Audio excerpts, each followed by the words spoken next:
Welcome back to Joe Stunner Boxing. Let's talk about weights between Daniel Dubois and Anthony Joshua. We've had the weigh-in Trafalgar Square. Everybody on stage wearing shades. Must have been really sunny, even though it's knocking on for 7 o'clock.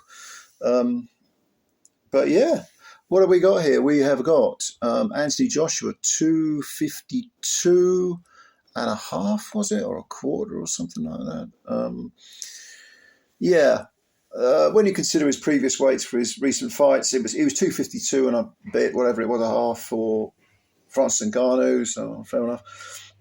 251 for Otto Wallin, 250 for Robert Helenius. 252 is what you expect from Joshua. I did think that he might come in 247 just to give himself a little bit more, a little bit leaner, a little bit more movement, but no problem, is it? Ben Davison knows what he's doing. Joshua has done the weight so many times before, and I'm sure 252 is absolutely fine. Now, in the case of Daniel Dubois, are we surprised that he's 248 and a half? Because against Hrgovic, he was 245 and 3/4, and he performed very well. But then that's against Miller, he was only 239, and against Usyk, I think it was 233 and a bit. So maybe that extra bit of weight, when you consider how good he looked against Hrgovic, maybe that extra bit of weight is doing some good. It's maybe it's upped his punch resistance. I mean, he's got a pretty good jaw anyway. Okay. I think the weights are very, very similar. So I think we got ourselves a pretty even fight. I can't really read anything into the weights at all.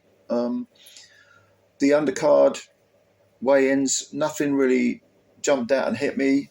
There is one thing I want to mention, and that is that we owe a little apology, me and G-Man, to Lee from Inside the Distance, because he said about the Josh Kelly fight, he said, isn't this Josh Kelly's first fight at the new weight? And me and G-Man were like, no. He's fought at 154 before. In fact, Lee's right. He's now at 160. This slipped through my net. I didn't realise he was up at 160. But yeah, he made the weight, no problem, as you would expect. Ishmael Davis made the weight at 160. If there is one fight that I think there's an upset, I mean, a lot of people have talked about Willie Hutchinson maybe beating Joshua Boazzi. Okay, I can see that. Yeah, I can see that, and that would be an upset. But not a lot of people are picking Ishmael to beat Josh Kelly. And the closer we get to the fight, the more I'm thinking about the respective performances against Troy Williamson, the more I'm thinking over 12 rounds, 36 minutes, this might be an upset. I mean, I know this is a bit late in the day. I didn't do a preview video for Kelly and Davis, but I'm thinking this might be an upset, I mean, Ishmael Davis, he's a 160. Has he been? I'm sure he was at 154 previously. He was at 154 because Troy Williamson fight was at 154. This is at 160. So they're both kind of moving up, if you like, to the 160, to the middleweight division.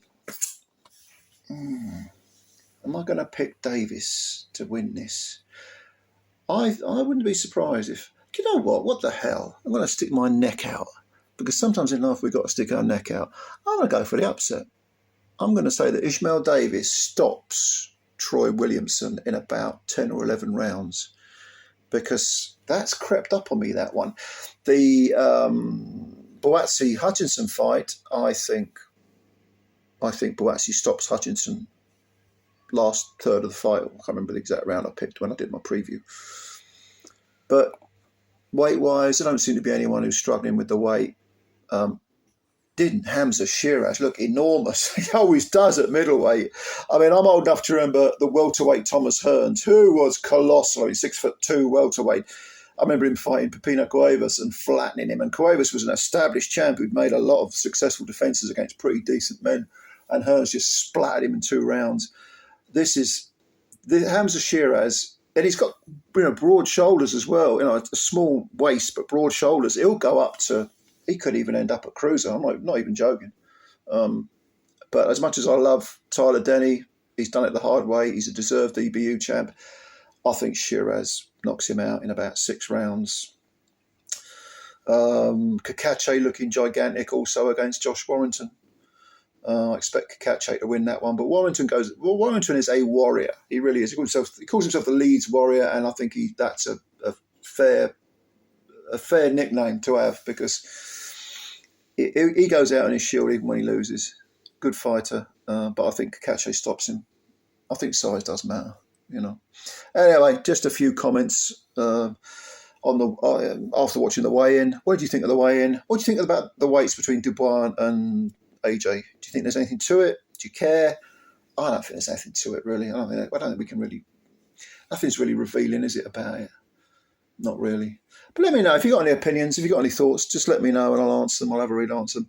Thanks very much. Subscribe to the channel if you're new and hit the like button if you could do that. If you're new to the channel, cost you nothing. Takes a second. Why not? Why not? Send out some good vibes and good love. It's going to be a good one tomorrow, isn't it? I'm looking forward to it. Are you? Bet you are. All right. See you later.